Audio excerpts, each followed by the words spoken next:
have you know, Star Pilot 94, I'm not late. I'm exactly on time. I know I'm on time because I set the time. Are you... It's not. Was it in Discord? Yeah. I think it's a prank. Nope, I won't have it. Well, we'll see. Someone out there, chat, someone wild out there has decided to ask Luce for, what was it they've asked you for? Banana peel curry. Your banana peel curry. I feel like it's a prank. Nope, not. They wouldn't do that to me. Who is it? What's the person's name? Suizanne? Definitely sounds like a prank. No! Stu Will, thank you for the 5 gifted. Good evening, everybody. Welcome back to the channel. Thank you so much for joining us on this fine Wednesday, which is typically, for most people at least, hump day. And that isn't like we would like, when most people get to hump on a Wednesday. It's where it's the middle of the week, which means we are over the 3 out of 5 days working for a lot of people. And therefore, we have the tail end of the week left, just 2 days, and then we get the weekend, right? So welcome, welcome, welcome. Thank you for choosing to spend your Wednesday with us. If you haven't already, please make sure you smash all the magical YouTube buttons for us. Hit the like button if you enjoy the content. Smash subscribe if you haven't already. And hit the bell notification icon if you want to be notified every single time we go live or drop a brand new video. Alternatively, you can become a member of the Great Hall or get gifted a member if you're also very, very lucky, right? And if you do those things, you get notified in Discord as well. Equally tonight, if you have opinions, you can send us big and colourful postcards, aka super chats, the chats that are super. And if you do that, Amy, our other glamorous assistant, will read it out for us. Read it to me and Luce. We can respond to you, right? Today's an exciting day in the world of Warhammers, actually. Also, by the way, we won't have a Liam and Joe show tomorrow daytime because I've got Vince in the studio, Mr. Vince from Mr. the Pleasant Kenobi's channel, right? For another saga. Peachy One's hit 10,000 views now. Oh my god. So Mr. Vince is in tomorrow for another saga. Tomorrow night we have Joe playing him for Chaos Space Marines. And on Friday we have the 40k After Dark. Now, I want to get you all excited for Friday. We're going to prep everyone for Friday. So if you watch this today or tomorrow or Friday morning, this will get you ready for Friday. Hang on just a second. I'm not going far, don't worry. You always look panicky when I move away. I hate it. I cannot describe what it does to my nervous system every time you fucking leave me with the void of the microphone and the camera. I hate it. So this week is a celebration for Skulls, and I didn't realise that the NDA time was actually yesterday. For some reason, I thought it was Saturday. They sent me this box, right? Warhammer Skulls 2024. Warhammer Skulls 2024 is a celebration of video games in Warhammer space, basically, right? And inside this box, they've sent me some stuff, right? So a video game letter celebrating video games, right? So what they sent me, a person who does YouTube on Warhammer and has done for 7 years, was some Major Sigmar paints, a plushy cuddly toy, some Cornate dice. I mean, that's a win at least. Some stickers, a Joy toy, and a T-shirt. Have they got the right? Do you reckon they got the right size for me? Do you reckon they sent me the right size, or did they send me fat fuck? No. Oh, they sent me the right size. They actually sent me the right Have size. they? But anyway, no one really cares about anything in this box. Let's be honest. No one cares about anything in this box. But what we do care about, is what's on this bit of paper here, right? And I'm waving it around quickly, and there's a reason why I'm waving it around quickly. On the back of this piece of paper, I have 1, 2, 3, 4, 5, 6, 7, 8, 9, 10 codes for Steam. I actually have 11 codes for Steam, but Joe has asked very nicely to have one of those 11 codes. Oh. I have 10 codes for Steam for Vermintide, Darktide, Blood Bowl 3, Rogue Trader, Battle Sector, Combat Something. Gimme that banana peel curry or loose. Mechanicus, Bolt Gun, Tacticus, and Warp Forge. What we're going to do, there's 10 codes, right? I reckon what we do on Friday is every 20 gifted members will give away a code in chat. Right? That's what we'll do. 10 video games there. We'll give away all 10 codes in chat on Friday. How do you feel about that? Right, we'll do that. Anyway, enough on that. That's more for Friday. It's just the NDA was yesterday and I missed it. There we go. Skulls 2024. Video games and video game-based announcements coming soon. Hopefully we'll see some more of Space Marine 2 trailer, all that kind of stuff. A game I'm mildly interested in, although I won't be playing them on this channel because This isn't a video game channel. We won't be doing that, right? Anywho, tonight what we're talking about is other exciting news. Now, if you have watched the channel for a little while, you would have known that Joe and I have been... Oh, by the way, Dave, thank you so much for the 2. You're a legend. Joe and I have been screaming to play another way that isn't Leviathan and the Leviathan mission deck because it's got a bit stale and it's got a bit boring. And so last Tuesday, we actually bought ourselves... we actually played ourselves a different customized mission using the old Maelstrom secondary cards, and it was a lot more fun. And actually, this is something we're probably going to do more frequently because it was a lot more fun. That being said, Games Workshop announced today the new updated way of playing matched play. We're going to read through that article in just a moment and talk about what we think. Is it enough? Is the biggest question. Is this all we need? What is a werewolf's favourite drink? Moonshine. Thank you, Stu, for the dad jokes. Oh, Whitey55, thank you so much for 10 more gifted.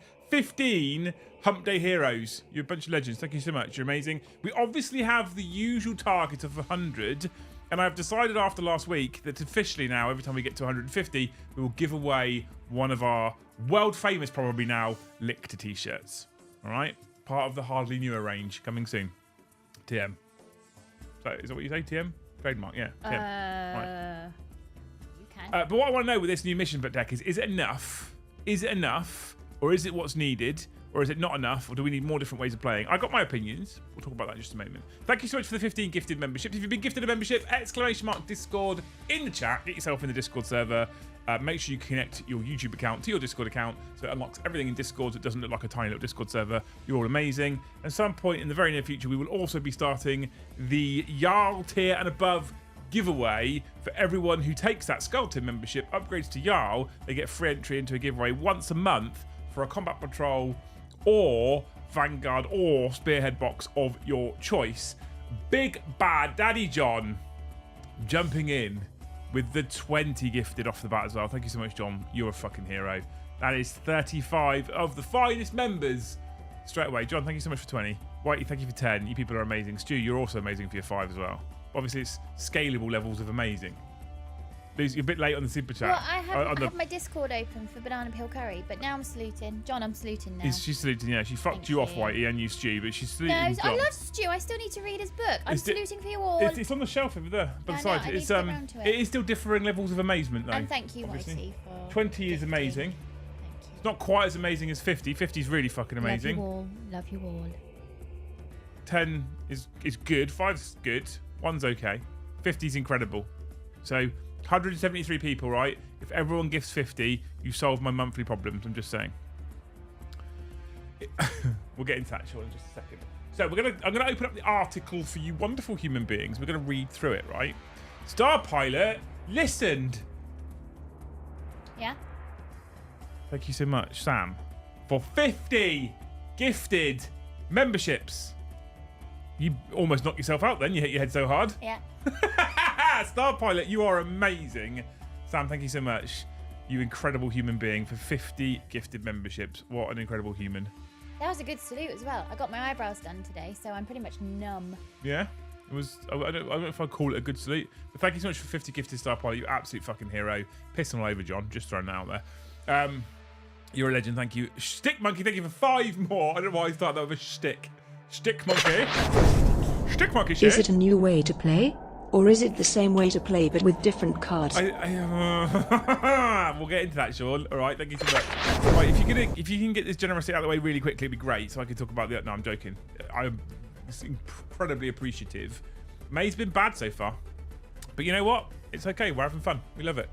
So we have this new article for matched play. And this instantly, I'm going to share the screen in a moment. Don't worry, I haven't done it yet. This instantly makes me go, is it enough? Because it's just a new way to play for match play, but it isn't even a new way to play as per Stick Monkey Super Chat. Star Pilot, they're still coming through. Thank you so much for 50. You're amazing. You're a legend. John, you're still cool for 20. Don't worry. You're still my favourite person called John. So, you know, don't worry too much. Screen share. Whoop. I'm aware that Mr. the 40k Medics is going to come through as well. Thank you so much, you hero. Well, that puts us on 90 off the bat. 90 members in 10 minutes. We have the best supporters. We have the best chat in the world. In the world. Fact. Yeah. Fact. I take this 183 people over the 500 some other people get just because they're better than everybody else. Yep. Prepare for match play updates with the next action-packed season of Warhammer 40,000. Now, the first thing that concerns me with this is the language. The next action-packed season, because the last action-packed season was fucking near 12 months long. And I think that's too long for a single deck.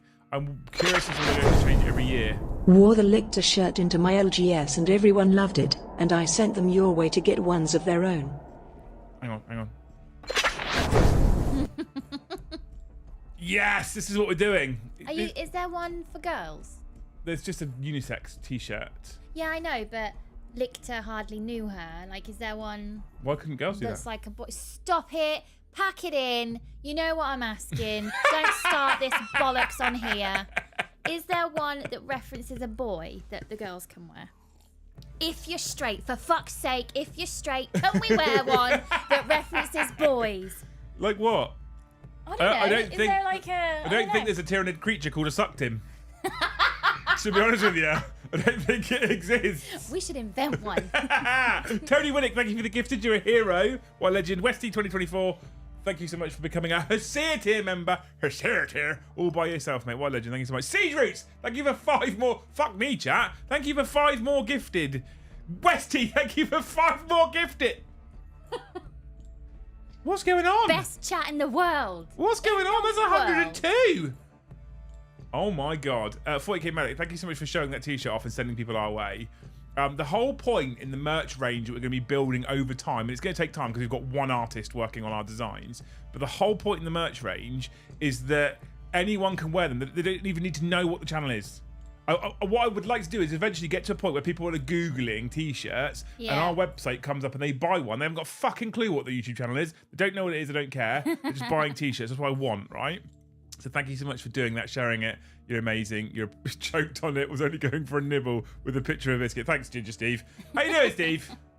Licked him, hardly knew him. Anyway, right, back to the topic at hand. Yeah, I don't know if there is one in the Tyranids called a sucked him, but we'll see. There might be one. Might be one. Since the dawn of the 10th edition of Warhammer 40,000, the Leviathan mission deck has been making it easy to enjoy varied and exciting match play missions. And it was varied and exciting for probably the first 5 to 6 months. I agree, actually. And then I think it got a bit stale. We've been asking for a new set for a while. Whether casually at home or with your friends or at a tournament or at tournament tables. Now, a new season beckons and the Necron's sinister machinations take centre stage for the next year of match play mission making in the chapter-approved Pariah Nexus mission deck. So, instantly tells us, right, for the next year of match play mission making in the chapter-approved Pariah Nexus mission deck. It's going to be a 12-month cycle, right? Which means we are now playing this for the next 12 months. That being said, you could also still play Leviathan. Leviathan is still relevant. You can still play it. But if you're going to tournaments, this will be the season. This is what's going to be being played at tournaments from now on. Okay? So Leviathan's still relevant. Leviathan's still a way to play. Hashtag representation. Need a shirt for Luce to wear. Thanks, Star. I'll be able to think of something, I'm sure. I'm being all elbowed out the way here. I'm sorry. Tell the people the truth. Tell the people the truth, please. I don't get elbowed out the way. Thank you. Yeah, thank you. I don't have a camera I can blink into. No, correct. No. Yeah, good. Right. So this is the next mission deck for the season competitively. Alex, thank you for 5 gifted. Fuck me, chat popping off tonight. You people are incredible. Like the previous chapter-approved deck, this new set of cards generates a randomised set of mission parameters for each game, using refined deployment cards, fresh mission rule cards, and an updated or brand new primary and secondary mission cards. No woman is straight, vodka and a club brings to layout.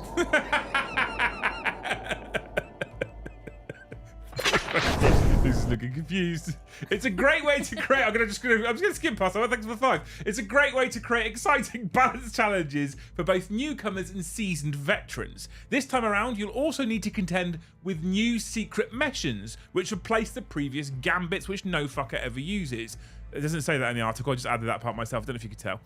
Giving players who've fallen behind on the primary mission a chance to change tactics and aim to achieve victory through other means. And they're changing them and calling them something different because gambits have a They have a name, they have a tag nowadays. And what is that tag? What do they call? What do people call it? Fucking pointless is what people currently call gambits, right? So I feel like if gambits had been a wild success, they would have continued to call them gambits. But because gambits have been an absolute dogshit inclusion, they've changed up. They've called them secret missions. More on that later in the article. I have already read this. I have prepared for the stream tonight like a consummate professional. They can't hear you nod. You have to be like, yeah, you're so professional. They might be able to hear that nod. Jesus Christ. Looks like she's listening to Slipknot. The new mission rules give battleline units, another thing Joe and I have been talking about quite a lot, battleline units their time to shine, as fully half benefit your core rank and file warriors in some way. The potential to raise banners and bolster your secondary mission score with critical extra victory points, or swoop in on your enemy's flank at the start of the game with rapid escalation, makes a solid battleline roster a valuable asset, as your stalwart troops earn their keep doing much more than sitting on backfield objectives. And this is something we talked about loads, right? Battleline's kind of been pointless. The original Battleline is typically OC2. There's lots of things that are more than just OC1, so Battleline haven't been that good, and their stats just aren't that amazing in general, and so most people haven't been taking Battleline. So in fact, I've seen a number of lists that just don't have any Battleline whatsoever. Now, obviously what they're trying to do is trying to balance out the way people are building their lists a little bit more, because currently it's like chin off Battleline, take all the elite stuff that used to be elite stuff, all the heavy support stuff, and all the characters, and who gives a fuck about normal basic troops? They don't really do anything. And now they're trying to give them a purpose. And I'm actually all for this. I'm actually all for them giving Battleline a purpose. So a mission rule. Remember, this isn't secondary objectives. This is going to confuse some people, because raised banners used to be a secondary objective in 9th edition. Now it's a mission rule. So you draw your primary mission, you draw your deployment zone, and then you draw your mission rule. These are both mission rules, okay? These are in addition to your primary, in addition to your secondary, in addition to your deployment, okay? At the end of each player's turn, if a battle line unit from their army is within range of an objective marker that player controls, that unit raises a banner on that objective marker. That player scores 1 victory point, which is counted towards their secondary mission card, and that player's unit can no longer raise a banner on that objective marker. Point to note, not an action. Hooray! Not an action. So if you are in range of an objective marker and you hold that objective marker, you raise a banner. You can still shoot, you can still fight. As long as you control the objective, you raise a banner. No longer an action. I like this quite a lot, actually. I like this a lot. Rapid escalation is a mission rule. In the first battle round, each player can set up battle line units from strategic reserves in the reinforcement step of their movement phase. If they do, those units must be set up wholly within 6 units of any battlefield edge, but no model in those units can be set up within the enemy deployment zone. The points total for the unit players can set up in this way cannot exceed 10% of their total points limit for the chosen battle size as shown below. So 200 points of a battle line units can basically come on the board in turn 1 in reserve. Also really nice. Anyone raging if I by say releasing a season of missions is copying EOS? Winking face. I've forgiven your discrimination towards my people in Thames today, BTW20. You should forgive it. It's going to carry on. Fucking Northern. He's a knob, but he's got a big chopper. I mean, that's probably more for Brom, isn't it, Dave? Thanks for the tea, Dave. Thanks for the 5 cat. You people are amazing. Does Brom still do his wars? Yes, Joe loves it. It's his favourite thing. It's his favourite thing in the world. Should do it more. Well, they released a new Orc Codex recently, which one detachment lets you war twice in a game. Joe really enjoyed that one. Really enjoyed that one. I asked Brom specifically to hold that detachment for when he was playing Joe, and he did. Aww. Yeah. Ginger Steve, the gingerest of all the Steves. Luce is saluting you. Thank you for 10 gifted memberships, you fucking hero. It's about time you spent it here rather than other channels. I'm just throwing it out there, Steve. 3 new primary missions test your army's speed and endurance in engaging new ways. Terraform, in particular, can push ponderous or defensive forces out of their combat zone, awarding a stream of victory points to whoever performs a special action on each objective first. Oh, they were doing so well. Number 4, thank you for 5 gifted memberships. You're amazing. Whether they continue maintaining control or not, you'll have to decide whether you race for points first and secure a steady income, or take advantage of a similarly hasty opponent to slowly control the battlefield and scoop a larger tally for occupying objectives throughout the game. Okay, Terraform. It's a fucking monstrous card, this one, right? They are starting to lay out a bit different as well, right? Terraform is an action, which annoys me immediately, but meh. 1 or more units from your army, each within range of they have said it's an action now at least, right? Each within, rather than not having a name for actions. There's actions in 10th edition, they just don't call them actions. Anyway, One or more units from your army, each within range of a different objective marker that is not within your deployment zone and has not been terraformed. Completes at the end of your opponent's next turn or the end of the battle, whichever comes first. If the unit performing this action is still within range of the same objective marker and you control that objective marker. If completed, each of those objective markers is terraformed. Second battle round onwards, at the end of the command phase or the end of the turn, if it is the 5th battle round and you are going second, the player whose turn it is scores victory points as follows, up to 15 per turn. 4 victory points for each marker they control, 2 victory points for each objective marker they have terraformed during the battle, right? So if you, in the first battle round, terraform an objective, at the end of your opponent's turn, you successfully terraform that objective, that's going to bag you 10 points over the course of the game, because you'll get 2 victory points, sorry, 8 points over the course of the game, because you'll get 2 victory points every single battle round thereafter, even if you don't control that objective. You still have it because it's been terraformed, okay? Note the above victory points are cumulative, so a player who controls one objective marker that they have also terraformed will score 6 victory points. But if you don't control it, but you have terraformed it, you will get 2 victory points, right? And you can only terraform an objective if your opponent hasn't already terraformed that objective. And you can only do it in no man's land and your opponent's deployment zone, because the only restriction is it can't be one in your deployment zone. So typically we're going to see the option for 4 objectives to be terraformed in total. Typically we're really going to see people fighting over the 3 in no man's land. If you can terraform 2 really early on, and that means putting yourself in the middle of the table and having to wait there till the end of your opponent's turn and they get a chance to shoot you off of it as well, stop you from completing that action, that could be a nice decent 16 victory points without even holding objectives. I think this is kind of cool and interesting and a bit different.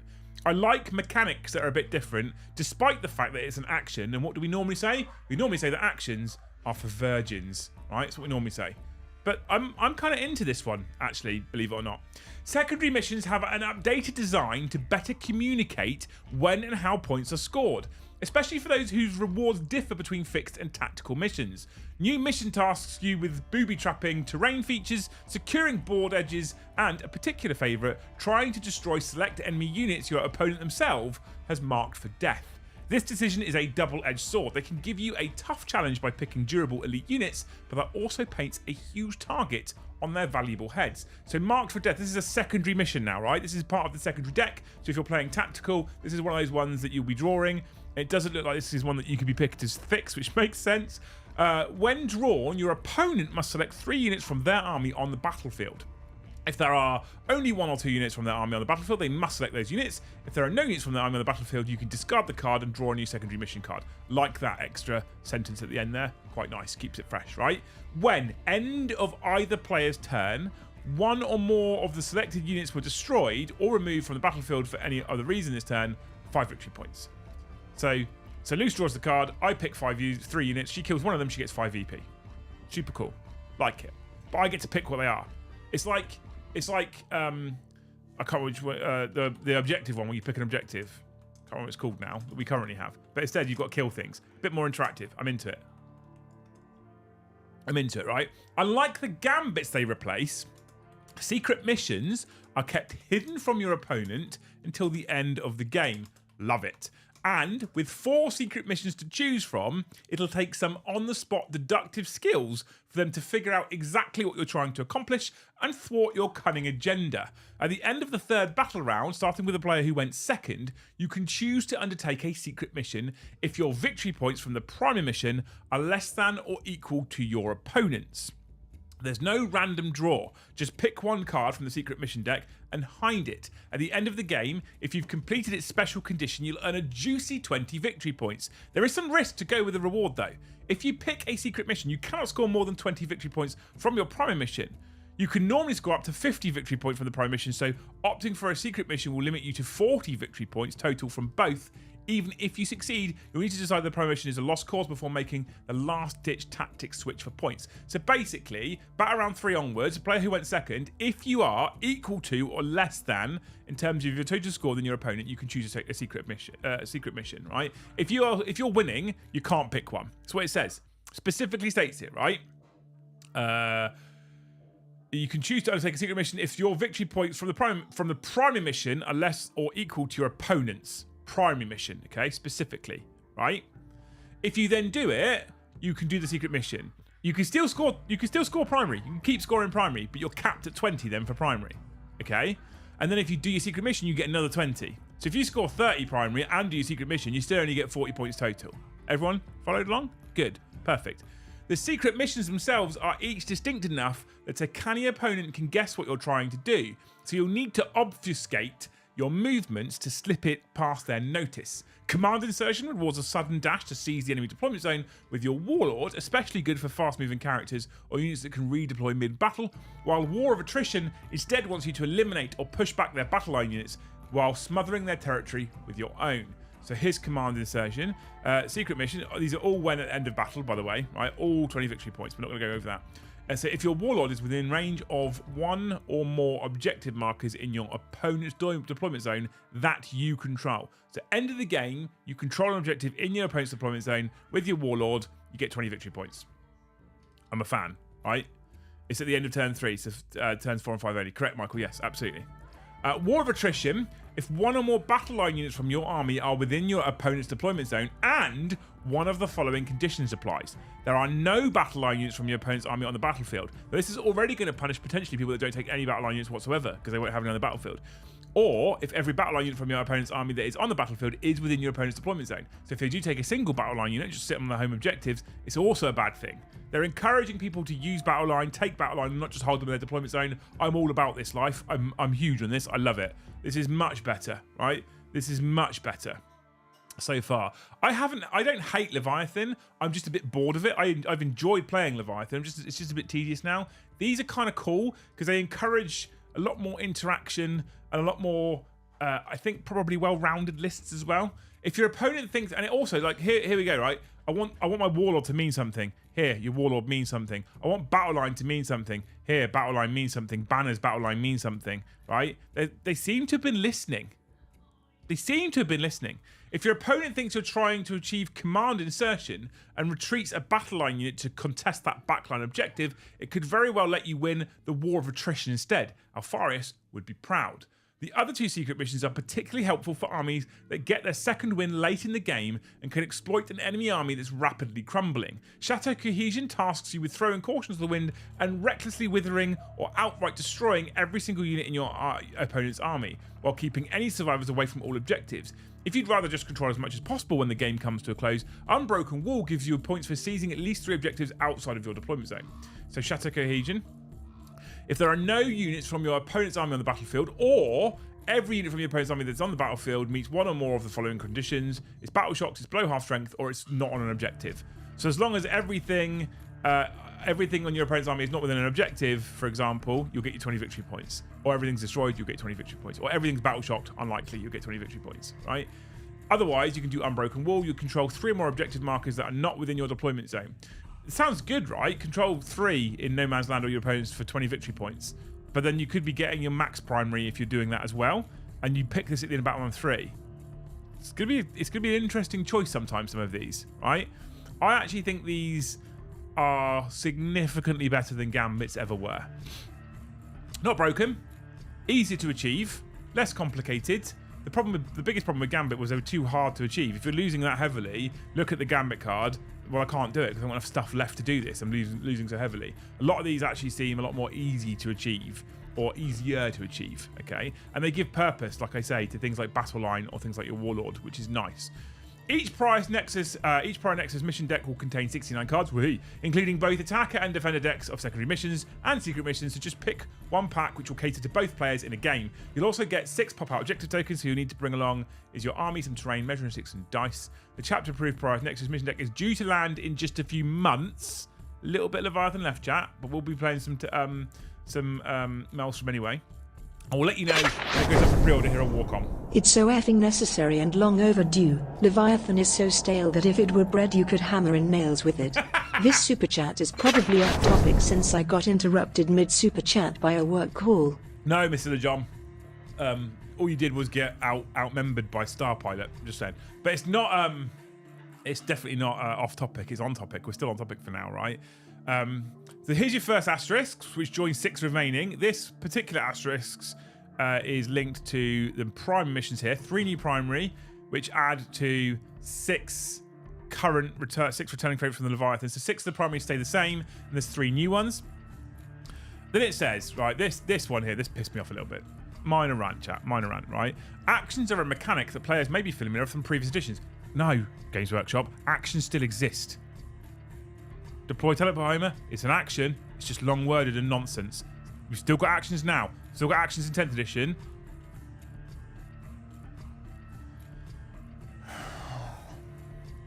Anywho, this is our article. This is our new mission deck, which is coming at some point soon, next couple of months, right? I have 2 thoughts, okay? One positive, one negative. We'll start with the positive. We'll go to the negative. And the negative's not that negative. It might be something that they're holding back right now. The positive. Leviathan does need a refresh. It 100% needs a refresh. I'm unsure whether this is going to be enough of a refresh. We'll wait and see how many of the secondary missions have changed. We'll wait and see how many of the mission rules have changed. We know 3 of the primary missions have changed and there's 6 others. But on the whole, we definitely needed a refresh. And there's nothing that I've read there that I hate, actually. Even the Terraform action is a little bit more interesting. And I much prefer actions. I'm going to say this now. I don't like actions in general because it means your units can't do other things. But I much prefer actions when your opponent actually has the opportunity to interact with you.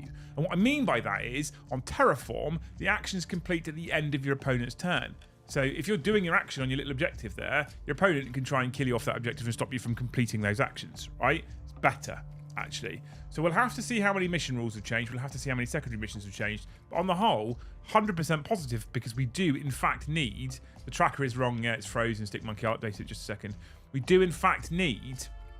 an updated pack, and I'm very excited because I've got a bit bored of Leviathan.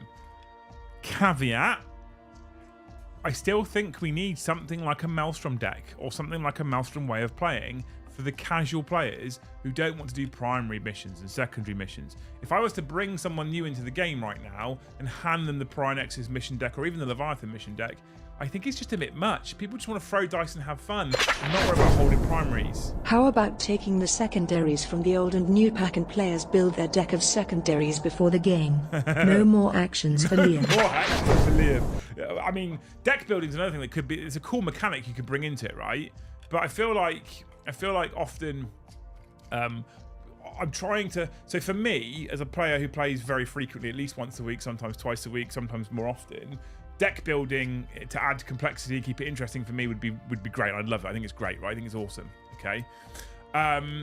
However, for new, I'm always thinking about the new players who just want to have fun, and this is why I think we need something like a Maelstrom mission deck back in 10th edition. If I was to try and bring new people into the game right now, I need something where I'm like super easy, right? So we put our armies down. Each of us draws 3 cards, and you just try and do what's on the card. You don't have to worry about holding your primary. You don't have to worry about what action is. You have to worry about that shit. Pull the card, do what's on the card. Off you go. Right? And that is the thing that I think we're missing at the moment in 10th edition. It's super fun, super chill. It can be super swingy because of the cards, but no one's super butthurt about it because it's not competitive play. That's what we really, really need. And that's the thing. I was hoping they were going to say, here's the new mission pack that replaces Leviathan, and here's a fun way for people to play who don't just love competitive or match play. But I do think this is a good step in a better direction. Right? I think it's a better pack overall. It's looking like a better pack overall than Leviathan. I'll be honest, when I opened the article today, I was like, oh, fucking here we go. What nonsense have we got now? I feel like it just looks a bit better than the current version, which is good. Right? It's good.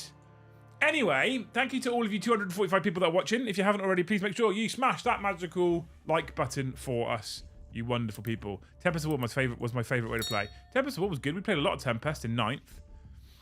I played a lot of Maelstrom in 8th. I played a lot of Maelstrom in 8th. And towards the end of 8th, I was like, Maelstrom's terrible. It's one of those things, isn't it? It happens all the time in life. Where you have something and it's in front of you and you use it every day, or you have it every day and you go, you know what? This thing is shit. And then you don't have that thing anymore, whatever it might be, and you go, that was actually really fucking good. I actually really missed that thing. And Maelstrom was one of those. At the end of Maelstrom, I was like, I'm really bored of Maelstrom. It's really swingy, and the cards control it, and blah, blah, blah. And we lost Maelstrom. I was like, yay, Maelstrom's gone. Then after a year or two, I was like, fuck, Maelstrom was actually gold. Maelstrom was really good. Like that.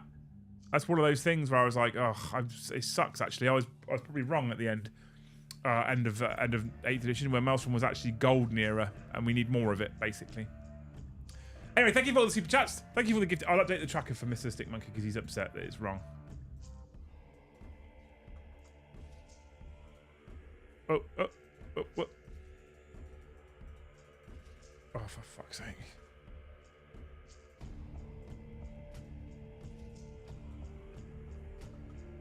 Fixed it. There we go. Good. Right.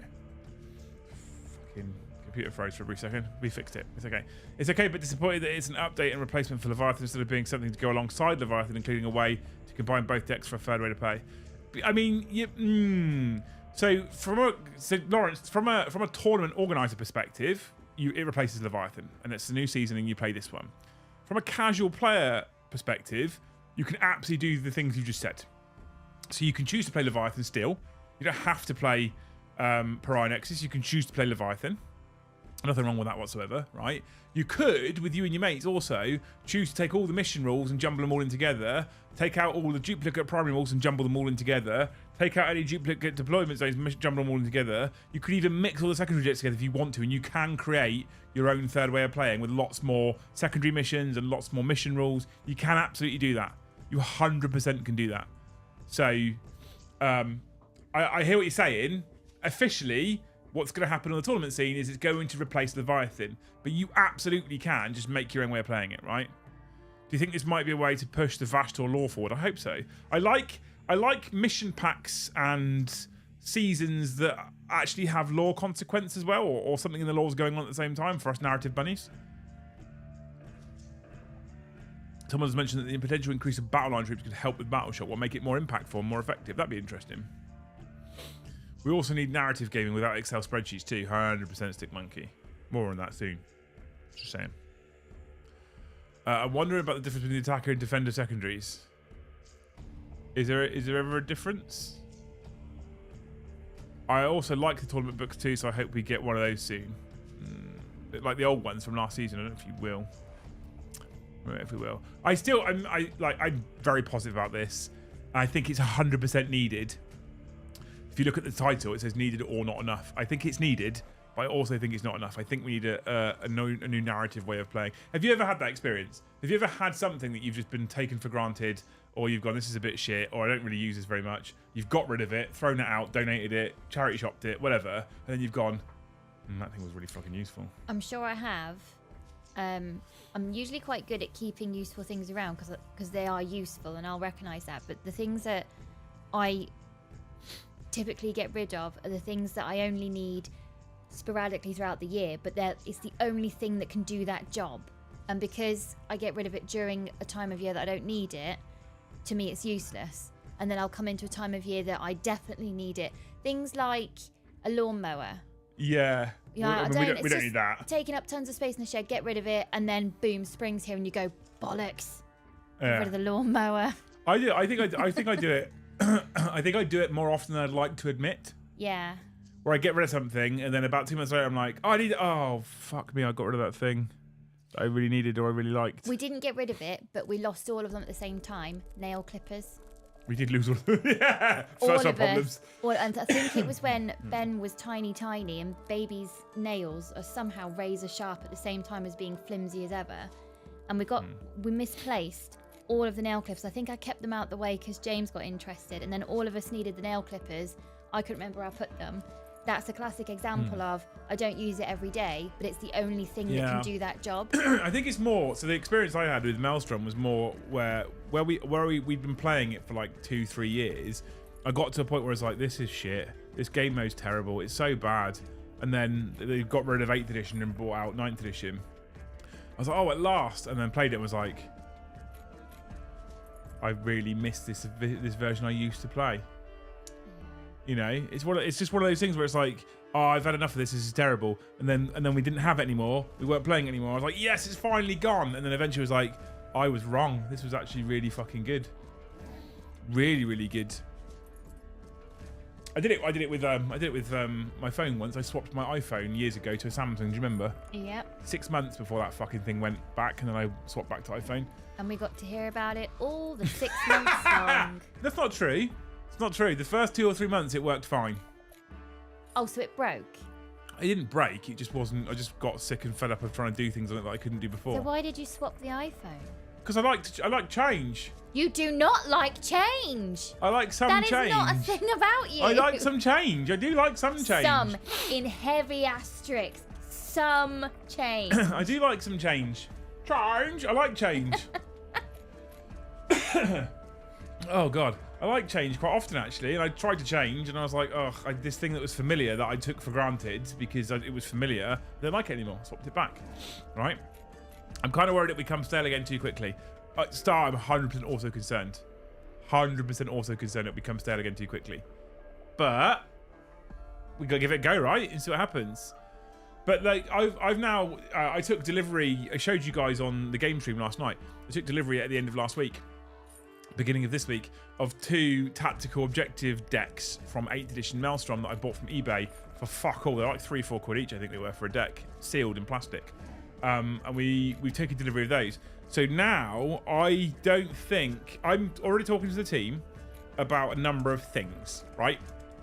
So when 10th launched with Leviathan, I was one of those people that was like, this will be fine. This is great. The mission pack is great. The way of playing is great. We'll be able to play this for the next 6 to 12 months, and it'll be fine. We'll enjoy ourselves. And I genuinely believed that at the time. How wrong was I, right? But I genuinely believed that at the time. So we were only set up to play Leviathan. Our scoreboard is set up to only play Leviathan.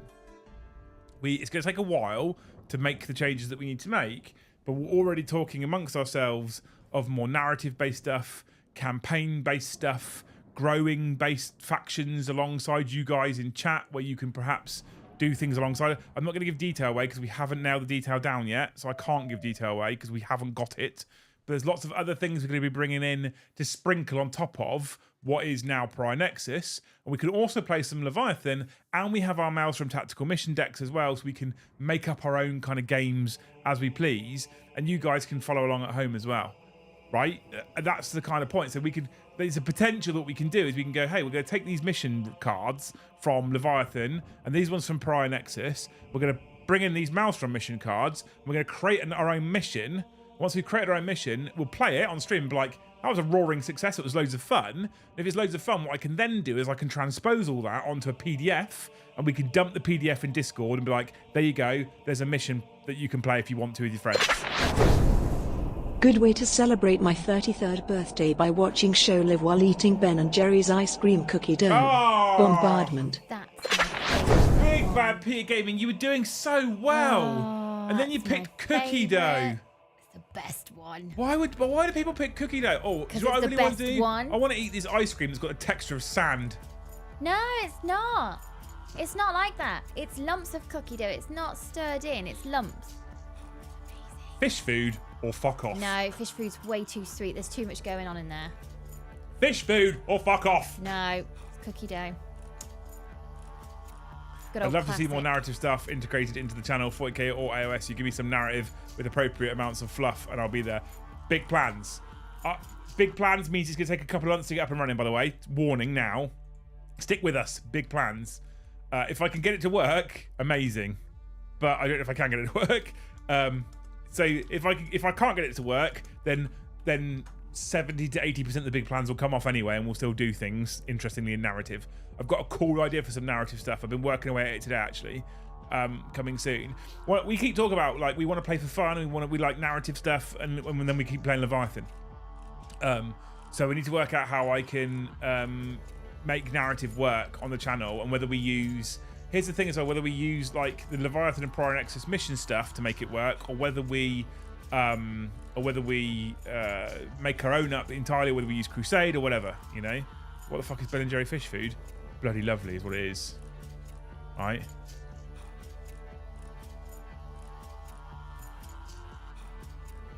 Oh my god, Stu Will. Going on a date on Friday. First time in a few years. When she asked what I liked, I replied, playing with toys. Oh dear. She was relieved when I started talking about Warhammer. She thought it was something else. Cookie dough. It's Biblical Nipple says cookie dough's too sweet, Luce. No, it's not. Fish food or double chocolate brownie, he says. It's just too much. It's too sweet going on. Is it? Yeah. Chunky Monkey. I've never had Chunky Monkey, actually, to be fair. Work may keep me from being as consistent with streams as I'd like to be, but I don't plan on leaving it. Oh, you're amazing. We did get to 122 members, which means I might actually open up the giveaway bot on the off chance they hit the 150 for a Lictor t-shirt. I have to be prepped now just in case.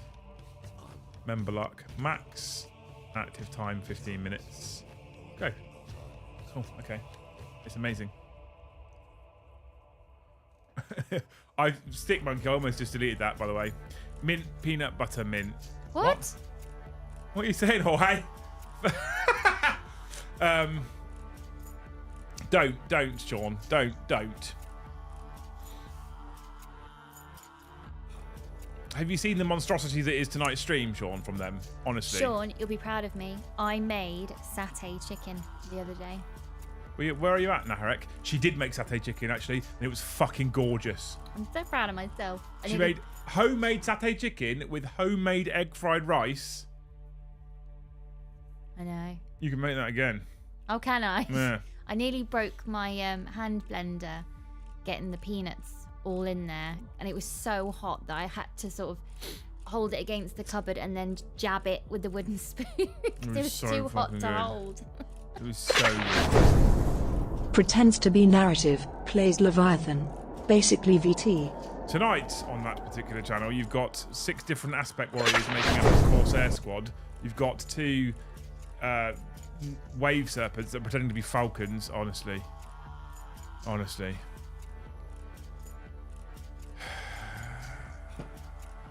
I enjoy that the community can have a good conversation about how to make the game better and create our own ways to play, at least casually. Here's another thing I'd like to do in the future, right? With some degree of sensibleness to this. Maybe we add this to a membership tier of some sort, I don't know. But I have an idea. We ditch Chat Plays because Chat Plays ran its course. Chat Plays got stale. Oh, okay. It just did. It got stale. It ran its course. It wasn't fresh. Everything that happened was the same thing that happened in previous Chat Plays, and I was very conscious that it kind of came across as just we're going to turn up for one Thursday a week where you can just throw money at us. I didn't really like it. It kind of felt like it went from being hilarious and brilliant and funny and new and fresh to it's Chat Plays. It's just almost begging for money again, and I don't like that. So we've stopped doing Chat Plays. We've stopped it completely because it just kind of did it. We did it for a couple of years. It was great. I feel like we trailblazed a little bit with it as well in the 40k space. We were the first people to do it. We did, I think we've had some of the best moments. It's where Joe's spells came from. We had some incredible moments on Chat Plays, but it ran its course and it's a bit done now. And so what I'd like to do now, people have often said about how watching Leviathan missions is getting a bit boring and watching competitive style missions is getting a bit boring. I'd like the idea of giving viewers, channel members, the opportunity to basically put together a mission for us to play. Ooh. Now, it needs to be sensible, right? So if you tell me, right, here's your mission, you need 7,000 Hormigans, I'm going to be like, fuck off, we've got 10 or 20 or whatever. So you can't do that. It doesn't. I need not to have restrictions on models specifically because that makes it more difficult for us. But in terms of you guys writing us a scenario, there's a fortress, it's being defended by Space Marines, it's being attacked by World Eaters, whatever it might be. Here's the mission parameters. This is how we see it working. And then we play it on stream. That'd be cool. That'd be cool. And then every time we do something custom, whether it's a fan-made narrative or whether it's a we made it up ourselves, then I feel like what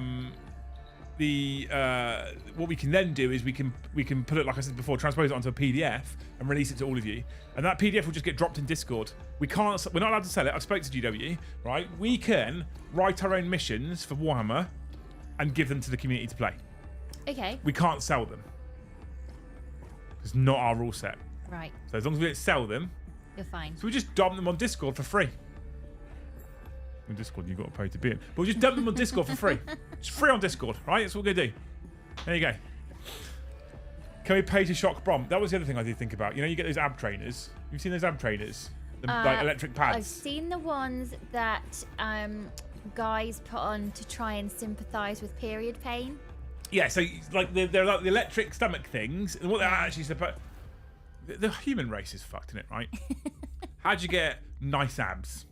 You do the hard work. You eat less fat, you eat less sugar, you burn off more calories than you eat, and then you do exercises that work that muscle group: crunches, sit-ups, leg raises, all that kind of stuff. Right? That's how you get nice abs. Or you go to Amazon. Right, and you buy these electric pads that show a fat person, and you put the pads on and electrocute yourself once, and then you've got abs. Apparently, that's how it works, right? That's what Amazon wants you to believe. My personal favourite is the Facebook ads where a woman is quite overweight for whatever reason. Boom! There's a tummy tuck, boob job, her legs are different. Like it's a whole that one workout, and I get surgery. Well, amazing. Sign me up. I've seen them before where they're different women. I know. Like, fuck, she changed colour. And there's a quote, "This is the best product ever." Yeah, exactly, right? So those are like those electric things. I want to see if you can get them that are remote controlled. And what I really want to do is get Brom playing Joe, right? Oh, no. Each of them wearing one. I've got the remote controls running the deck. What? I don't think I'm allowed to as an employer. I don't think that'd be allowed. I think they'd have to sign a consent form. They'll sign it. I mean, they probably would. Yeah, I like that. I run a caloric deficit for a month. Why am I not fit? Because exactly. you haven't bought these magical things off Yeah, Facebook, exactly. Siege. That's why. You've got to buy the electric stomach executioner. Yeah, right? and the one product that gives you a boob job, tummy tuck, and new legs. Bring out the corridors from boarding actions and let's get your Dark Angels defending waves upon waves of Nids Nova. That's the sort of shit we could do, Stick Monkeys. Absolutely, yeah, 100%. 100%. Have you considered Horde mode or even Two-Headed Giant? I don't know what they are, Stephen. I've seen Horde mode. A few people have mentioned Horde mode. I don't know what they are, though. Luce, I get that bullshit all the fucking time on YouTube now. It's insane. Is this the evolution of the shock colour? It's essentially a shock colour, yeah, basically. If I could actually put a shock colour on them, I would, but I think that might be taking it a step too far on YouTube. Can you not use a car battery, Dad? Fucking hell. I'm trying to give them a little shock, not fry them.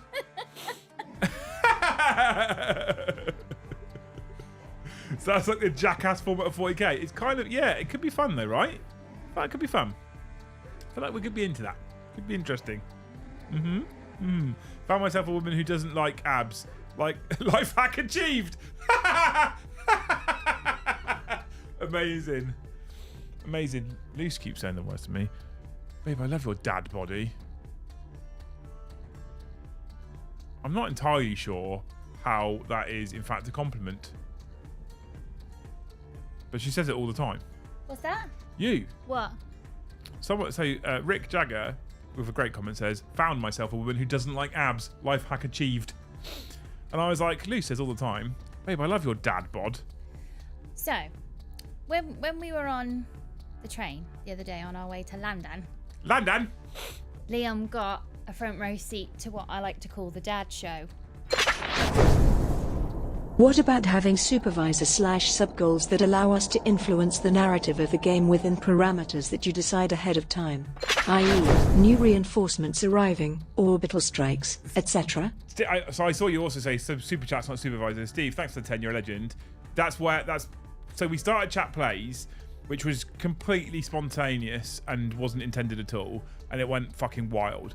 In fact, it went too wild. It went so fucking wild, it was kind of all over the place and it was no longer the game. What we then did was we changed chat plays to do exactly what you've just said. So members goals did this thing, super chat goals did this thing. If you did this many super chat goals, a nuke went off, and if you did this many fucking super chat goals, the sniper shot, which was great, but that was more like, that then became a real beg. And it was like, this is a real, like, tedious beg now. Like, just 10 more pounds and you can shoot a sniper. And it was cool for the first couple of times, and that got a bit tedious and a bit boring, right? And then we switched back to, you can pay money for major things that impact the game, and you can come up with the rules, chat, but they need to not just be the sniper shoots, a nuke goes off, and we did some crazy shit again where we changed 6s for 1s and 1s for 6s, and we made Joe cast a spell every time we wanted to do a psychic power, and that was great as well. That was really good. But again, that's now run its course. I think we've almost done everything we can with chat plays before it becomes beggy. And I don't like beggy. May get these white we done for the codex drops. Dizzy face. Back Dizzy. to the two. What's the will? Fair play doing white, mate. Should have done red. Just saying. Should have done red. And I think we're now in a place where I don't know if there's another thing we can do for chat plays that doesn't come across as a money beg, right? And I think recently I've just become very conscious of it all. And it's hard when you get panicky about the month and you look at the revenue so far, you're like, oh shit, we're not doing very well this month. It's hard not to get beggy, but then when you get beggy, people are like, fuck off, and it has a negative impact. And then you get more beggy, right? And then oh no, people, we're not doing it, and then people go fuck off, and then it goes like that. So we're just being positive and having fun instead, right? And then we're doing other things to encourage it. So instead of being like, oh, everything's terrible, we'll go, if you hit 150 members, which you're 28 away from, no, 28 away from, we'll give away a free Lictor t-shirt to someone in chat. I'll order it, get it sent straight to your house, you'll get a free Lictor t-shirt, right? On Friday, we'll give away all the game codes I've got over here that were supplied to me by Games Workshop, by Warhammer. There you go. So we'll do that on Friday. We'll give away loads of game codes. We'll do that kind of stuff to try and encourage people to gift members and super chat stuff like that instead. And then we don't need to worry about chat plays being a one-a-month big spend for everybody. And I feel like maybe we say Thanes to start with, maybe Aces even, but Thanes to start with, get to write us a custom mission that we'll play on stream live.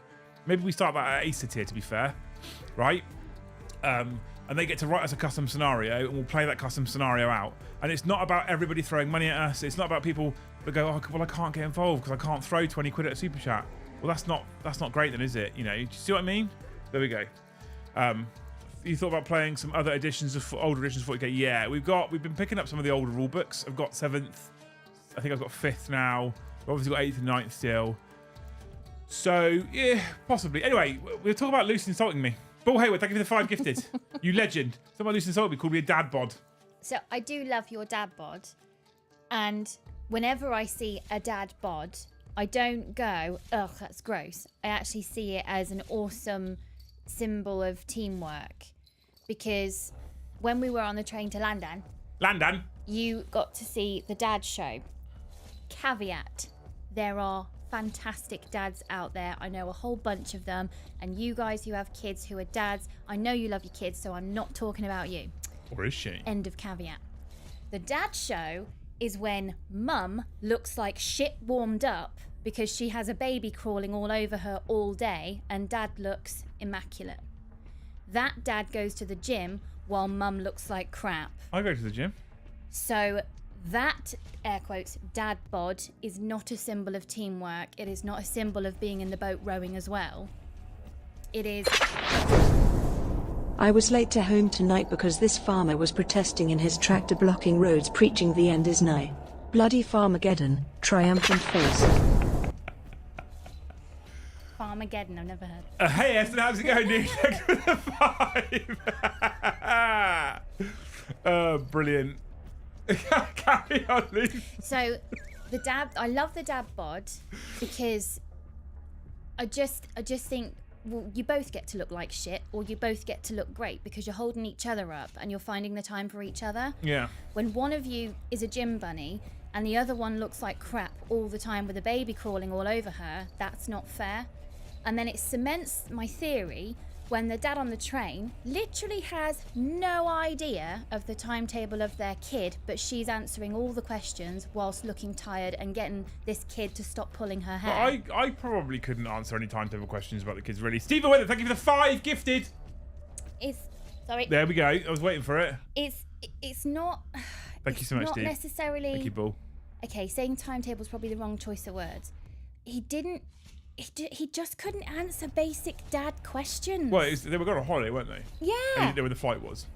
Didn't know a thing. But he looked and he was checking himself in the reflection of the window. And you know when you're like, oh God, have a day off. Honestly. So basically, the long and short of it is, chat, she still calls me a dad bod. So I love dad bods because I think it's such a symbol of teamwork in a relationship. And even if you don't have a kid, you have maybe like the dog or something, or I don't know, super stressful. You've got super intense careers, but you're both making time for each other, and not one of you is just leaving the other one to hold the fort all the time. Well, I absolutely hate it. I love it. But that being said, I've started back in the gym again recently. We're 3-4 weeks in now. Twice a week at the moment. Starting off easy. Okay. Been tracking the progress. There's people in the Thanes and there's people in the Fit for 40k thread in Discord, because I've been posting about going to the gym, who've started doing it themselves as well. Going for little jogs or going to the gym or getting up early and doing press ups at home. I'm really chuffed with that. Like, go on, amazing. people. Yeah. Smashing it ready for summer. Go on. Do it. Come on, you people. Yeah. We've got, if you were unaware, chat, in Discord, we have a hashtag Fit for 40k thread where you can just, basically people encourage each other to go for jogs and runs. And the Discord in general, we've done some stuff in the past about getting fit and all that kind of stuff in Discord. It's not about fat shaming people. It's not about telling people they're unfit.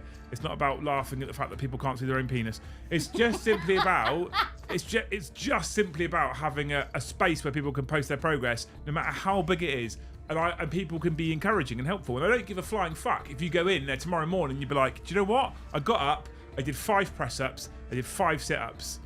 Do you know what? That's 5 more than you would have normally done. Well done. Good start. Mm-hmm. Good, 100% good start, right? So, how many chins under that beard? More than it's in the Chinese phone book, Andrew. It's just about starting, isn't it? That's all it is. And the gym, I went back to the gym 3-4 weeks ago, and all my strength gone, everything gone, couldn't lift fuck all. And it was emotionally fucking horrible, actually, because I couldn't do it, I couldn't lift anything. And I had to just look at, I've got a little app that tracks everything, it's fucking great. I've got an app that tracks everything, and I looked at what I did last time I was like, I'm like 20 kilos below where I was before in terms of what I'm lifting here, minimum. So I had to just rack it all back, and just go lighter, and just get back into it, and I'm doing it. And the first, you know what, the first week, I did something interesting. I did a week, and then took a week off, and then went back. Because the first week, after that week, I was fucked. Took a week off, then went back, and it wasn't so bad. And now I've been going every week since. So I started running up and down the stairs. But it helps, Frederick. It's amazing. Well done. Today is arm day for me, says Dats and Des. You fucking, honestly. Kids are crawling over loosely. Almost no idea what the kids are up to. There's a few comments in here. I can see you all. Things like stay-at-home dads. That's not the dad I'm talking about. It's when one of you looks immaculate and the other one is clearly just about treading water. How are they letting that happen? How is that gym bunny okay with going to the gym when the other one is really struggling? How are you letting that happen? And then somebody, I can't see it, but it's division of labour. Absolutely, it doesn't need to be bloody Florence Nightingale or somebody curing disease. It doesn't need to be that. It's just about, are you both looking like shit, or are you both looking okay? Yeah, are you both in the boat rowing? Yeah, that's it. Pretty much it. So when I see the dad show, because I've, I guess there's a mum show as well, because, women aren't perfect. It happens, well aware. The mum show typically exists on things like Instagram, though. Yeah, I don't have Instagram, so I don't see that one. Working on my dad bod, just munched through a giant bag of Monster Munch, don't feel guilty. The thing is, right? The thing is, I'm a big advocate for this. Now, I add caveats here, chat. We're slightly off topic here, but I'm going to add a caveat here, right? I am no personal trainer. I have a personal trainer, but I'm no personal trainer. I'm not qualified, okay?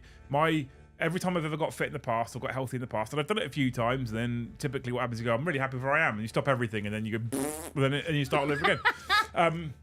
But so I've done it all before. I've done it on my own, and now I'm doing it with someone's help because it's slightly easier for me to have someone who keeps me accountable. And I also use the Thanes, and I started to use Discord to keep me accountable as well. I am not a person who subscribes to the idea of day one, cut out all sugars, cut out all fats, cut out all nice foods, go to the gym every single day. Like, it doesn't work. It doesn't work. It absolutely doesn't. Snackcidents are perfectly fine. Snackcidents are perfectly fine. Oh, Dave, you still there? Snackcidents are perfectly fine, right? And if you cut out everything that you like and get rid of all of it and just start eating fucking lettuce and plain chicken, you will be miserable and you won't keep doing it. You won't keep doing it. It's just a fact, right? You won't keep it up. If you cut out everything you like, so you're just eating rabbit food and plain chicken for protein and go to the gym once a day, you won't keep it up because you're like, this is miserable. I'm not enjoying anything at all.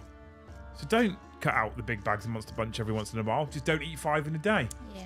But then there's also there was someone else I was talking to about it as well. COVID has kind of messed up our weight because it's all to do with the fact that we had to stay away from each other and our routines got messed up and we couldn't commute anywhere. So those of us who rode a bike, you couldn't anymore because you had to stay home. And actually, what I suppose is a short amount of time of staying indoors for 4 months? What's that? Lockdown 1? I don't remember. It's so long ago. Exactly, and it was such a short time. But it's really messed us up in terms of our fitness. 40k medic is just I lost 30 pounds just by becoming diabetic. I wouldn't advise that, chat. Just for reference, right? It's an option. I don't know if it's the right one. John goes, bit extreme that, 40k medic.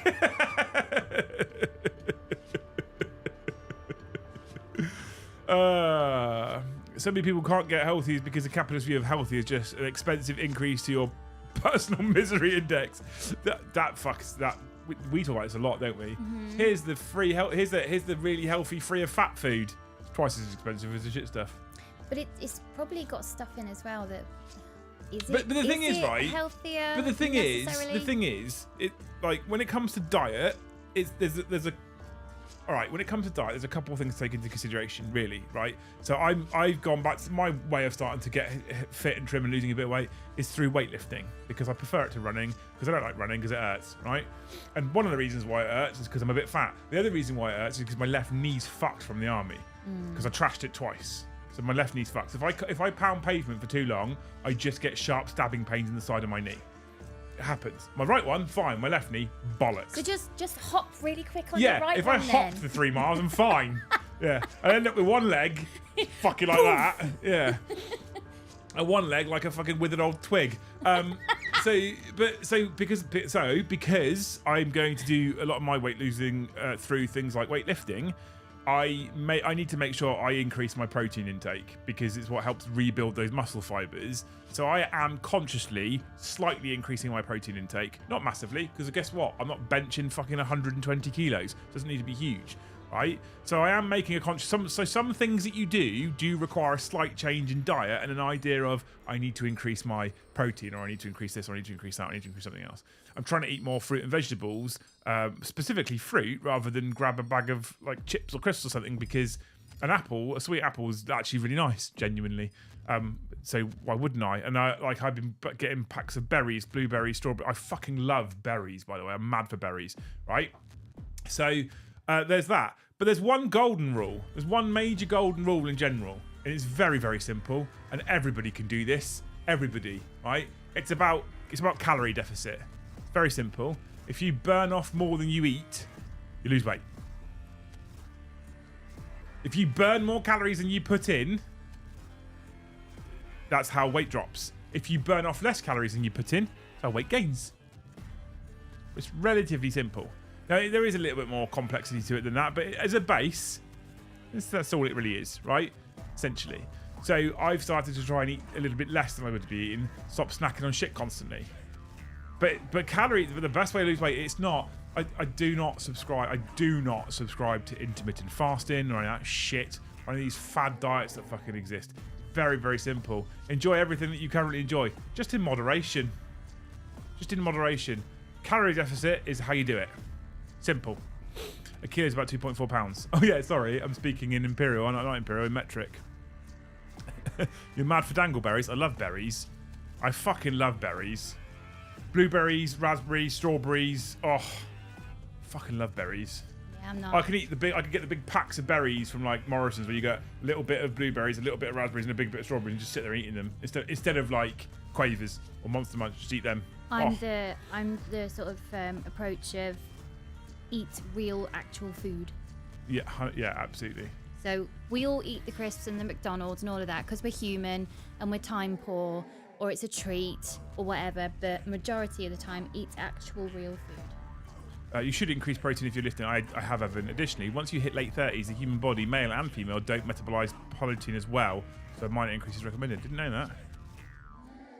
But also, the other thing you have to be aware of as well, chat, if we're going to talk about this for a brief moment, is have you seen the difference in size for a pound of fat and a pound of muscle? Right? You can trim down and lose no weight.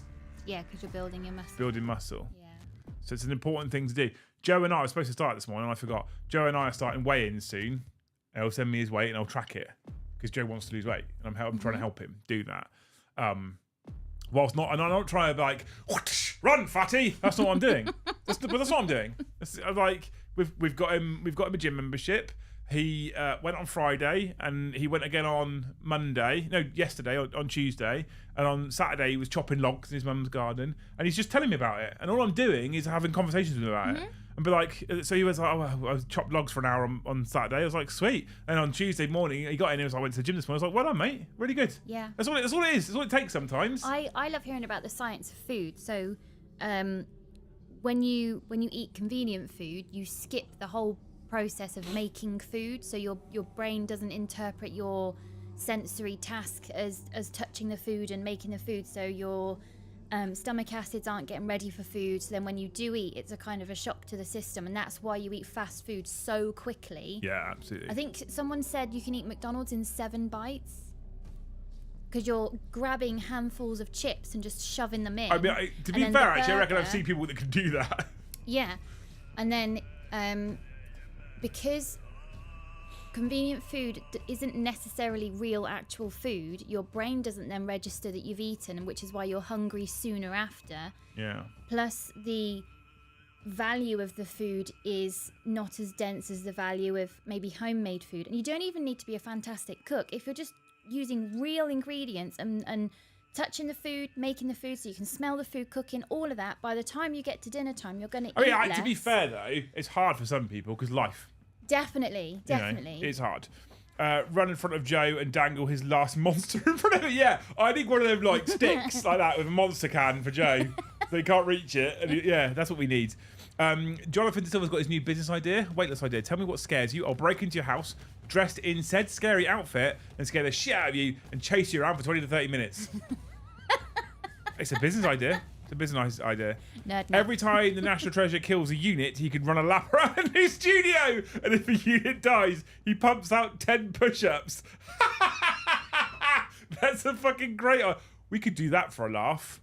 I reckon if something dies, 10 press-ups. If you kill something, I don't know. Something like that could be hilarious. Very quickly kill the game. Joe would hate it. Yeah. Yeah. But I reckon we could do it with Joe and Brom. It'd be hilarious. I don't think so. I think it'd be funny because it's Brom and Joe, not me. Yeah, maybe you should do it first. No. But you're the boss, that you wouldn't ask somebody to do something you wouldn't do yourself. I've done that sort of thing before. So, well, then it'd be easy then. You can show them how it's done. That's it. Don't remind me. I have three whole threes in an outhouse. They're cut into pieces but needs to be chopped into firewood. 3 whole old trees. Okay. He was... He's got a picture of him swinging the axe. Who, Joe? Yeah. Looking very manly.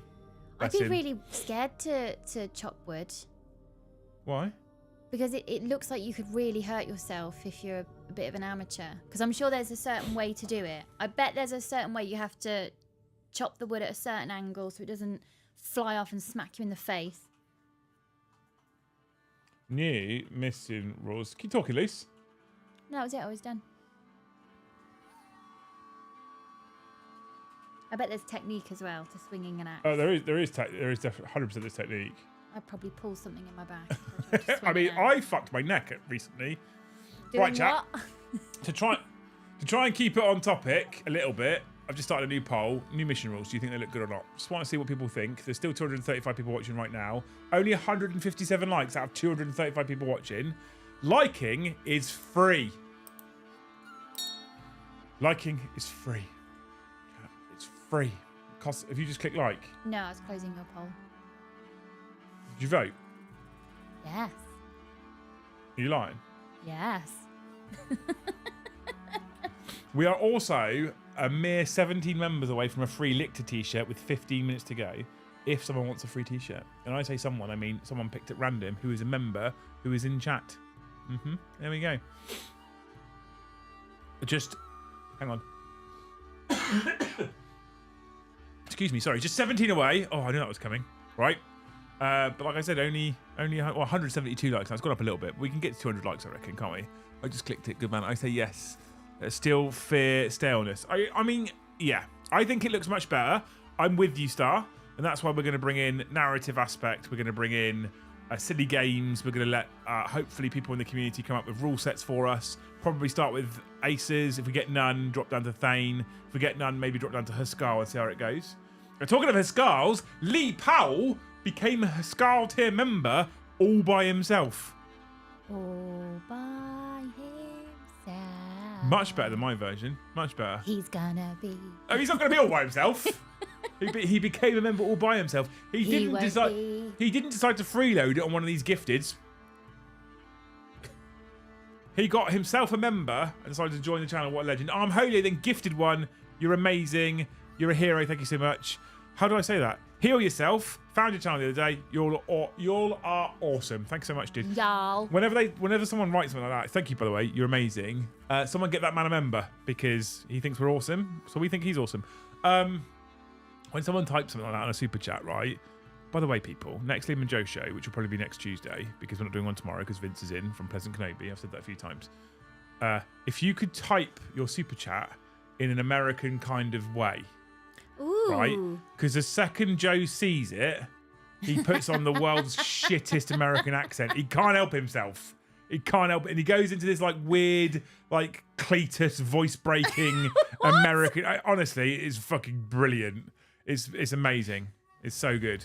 Licked the t-shirts are cool. I wore mine at the gym this afternoon. Good man. Thank you so much, Mr. Brandon Lagasse. For 5 more gifted memberships, you're a hero. That puts us on 139. But then Weeman drops 5 more. Luce is chilling off all the sleep. Oh, there it goes.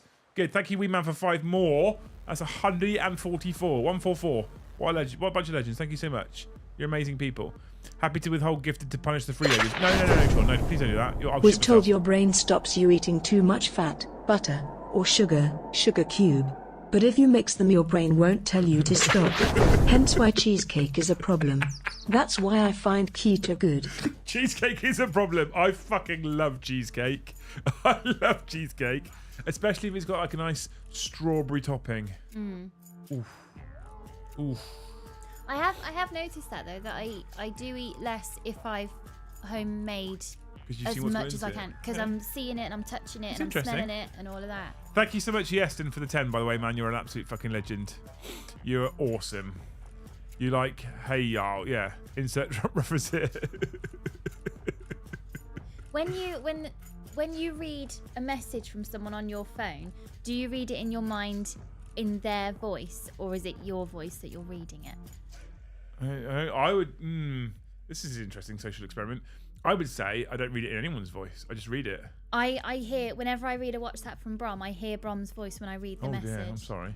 But that happens with anyone. If it's someone I know and I know what they sound like, it'll be their voice as Are I'm reading Are you it. reading Brom's message like this? It does take a while. Need to start working out again. Problem is, I hate being in the gym and it never becomes fun or even bearable. I also don't have the discipline to work out at home. I found, and I'm very lucky because of the job that I do now, I found a perfect time to go to the gym, which is between 8:30 and 9:30 in the morning. And actually, like yesterday morning, I went late. I went at quarter to 9 in the morning to 10:15 because I do an hour workout. It's pretty intense. There's a couple of supersets in there. So I get a bit sweaty. But anyway, I found that the gym I go to, I was like, all the fucking New Year's people have already pissed off.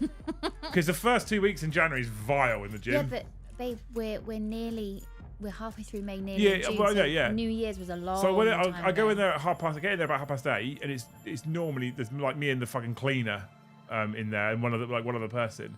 And then yesterday, because I was late, it got to 9:30, and I was like, 9:30 it gets busy. And I guess it's filling up with all the people that are taking their kids to school. Yeah. And they've all assumed the work rush is done. Yeah. And they all come to the gym. And it's got busy then. So I found the big thing that helped me, Mystics, is I found literally my gold now at my local gym where I can go in there. There's basically no one in there looking at me and what I'm doing. There's no one in there getting my fucking way on the machines that I want. There we go. Right? I read in people's voices, says Stephen. Do you? Is it? I don't. Hands up. Put a 1 in chat if you read in people's voices. Put a 2 in chat if you don't. I wonder if that's a thing. Is that a neurodivergent thing that you hear the voice from the person it's from? It'd be interesting. Yeah. It'd be interesting. In the Thanes today, they're all sending each other voice notes. And everyone's getting really excited because they'd never heard each other talk before. So like Kazarian was in there. He's from North, right? and America's like just sounds like fucking Game of Thrones. And then Ryan's obviously in there, your favourite Texan. And there's a Star was in there, and Sean was in there, and Jill was in there. All their fucking crazy Northern accents and Welsh accents and all that kind of shit, and Bloody Scottish and stuff like that. There's a lot of people that do what you do, Luce. Yeah. A lot of ones. A lot of people read. I'm a 2. I don't read in people's voices. Luce is a 1. So when I message you, you don't hear me in your head Nope. as you read the message? Nope. Really? I literally don't hear anyone's voice in my head when I read a message. When I read a message from you, I hear your voice, your tone. If there's a joke in it, I know exactly how you deliver that joke. Yeah. This is weird. No, I think it's just because I know you so well that. So you can go. So you can go to the gym. No need is there. So you look in the mirrors. I hate the mirrors in the gym. There are people who don't have an inner monologue, and that blows my mind. What do you mean? What's an inner monologue? What do you mean by that, Brandon? Am I just weird? No, there's lots of 2s in here. There's lots of people like me. Oh yeah, good. There's lots of 2s. There's lots of 1s as well. More 1s than I think I expected. I can only do it to some people. I mean, obviously you need to know their voice, Star, but it's harder if you don't know their voice. If I'm honest. You just make one up. Yeah, just you do that. Who does that then? Who just makes up their own voices? I hear it in my own voice. It's a thing. Also, some people can think in voices, some people don't. This is interesting. Okay, look at that. I didn't know. How strange. I didn't know that you did do that, to be honest. And then there's dreaming as well. Some people dream in colour. Careful what you tell people now. Some people dream in black and white. I don't dream. Really. You're so fucking contrary today. I'm not exhausting. I'm not being contrary. I just don't I don't think I dream. I went to sleep last night. I woke up this morning. I just wake up. Oh, that's. Gosh, how did I bag such an exciting person? You really are the yin to my yang. You calm me down. Do you think you dream every night? Not every night, but there was one of my. So like most nights. Take a trip down Sad Street, chat. When I had my postnatal, when I was in the peak of my postnatal shit show, I remember one dream that was always in black and white. Always, always. There was never colour in it. And I tried to tell my therapist, and they looked at me like, I think we've got a psychopath in the room. And I was there like, is that good? Is that a good thing? Should this happen? I just don't think I dream. Although, I get this is fucking weird. I get like weird deja vu moments where like something will happen. I'll be like, then something. This is really fucking bizarre, by the way. Something happens, and then I'm like, I know this situation. I've seen this situation before, but I have no idea when I saw that situation before. Apparently, that's a real thing, and it's not that you're exactly repeating the situation. It's that humans are creatures of habit. So the patterns have happened again. You've not manufactured the situation to happen again. It's just we're all creatures of habit. So it happened at Alton Towers on Monday. Again, eh? It happened at Alton Towers on Monday. It happens relatively frequently, frighteningly enough, about another situation. And then my mind goes, this situation ended up bad. But it doesn't. What happened? I don't know. This is the thing. I don't know what happened. It's a fucking really weird experience I have really often. More often than I'd like, actually, to be honest with you. It's horrible. Honestly. Star Citizen University. Weird. I knew you were going to say that. Everyone dreams, but no one remembers dreams. We often problem solve in our dreams. My dreams are always the prime example of your dreams mean something memes. Mordy Hammer, thank you for the 5 gifted. He said that's my late penalty. Had to work up until lunch. How dare you? Thank you for the 5 gifted there, you legend. I always woke up when I was younger and could only see black and white. Might have been because it was dark. It's a random core memory. Love it. Well, I say love it. I mean, hopefully it wasn't too terrifying. I range from fuzzy in remembered to hyper vivid and lingering dreams. Most times they feel like deja vu though. I kind of hate it. I don't know. I think I definitely dream every now and again, but it's very fucking rare that I ever wake up and remember like anything I was thinking about or having a dream at all. I think I just sleep so heavy now, which is weird because I sleep so heavy. But if I hear a noise outside the front of the house, I'm awake immediately. So now, I think because of the kids and stuff and whatever in the house, it's almost like my body goes full shutdown until they hear something. It's like full awake, and there's kind of no in between. It happens quite a lot. It's weird. Anywho, there you go, chat. Steven says, I used to have recurring nightmares. So I asked my therapist about that because this one dream wouldn't fuck off. And they said you need to sort of take charge of your own recurring nightmare or whatever it is, and then kind of steer the dream into safety. And I remember saying to her, wouldn't I need to have some kind of control over the chaos in my life to control the dream, surely? Do you go to sleep? I'm here. Do you go to sleep thinking about something when you go to sleep? Probably. There's constantly a ticker tape going on, so there's probably a load of laundry I've forgotten. Because what happens is the TV. We talked about this before, chat. The TV's on. Right, you go to sleep. I hear your voice. Your breathing change. Yeah. The second I hear your breathing change, I turn the TV off and I just shut my eyes. I don't think. I was like, and what I'm thinking is, I need to go to sleep now. That's all that is in my head. I'm not sure. I know, cheesy moment. I usually fall asleep immensely grateful that I am where I am. But then Immensely grateful. I don't remember much after that because I'm asleep, but I definitely dream. Yeah. Okay, interesting. William Payne, thank you for the gifted membership. We are now going to have a Lictor t-shirt giveaway, which will draw in just over 3 minutes' time, right? At the end of the stream, I'll click the draw button. If you are the winner selected at random, you can email me by going to the About page on the channel, clicking the view email and sending me an email, or if you remember, you can DM me on Discord. I'll need details from you, so you need to be happy to give me details. And by details, I mean email address, phone number, and address. Otherwise, I can't get the package out to you. If you don't give me your email address and your phone number, that's also fine, but the tracking information will be then sent to me and not to you. So it's up to you if you want to give me those details. We're also £3.33. £3.33 off of our super chat total goal that we do every night as well. Amazing.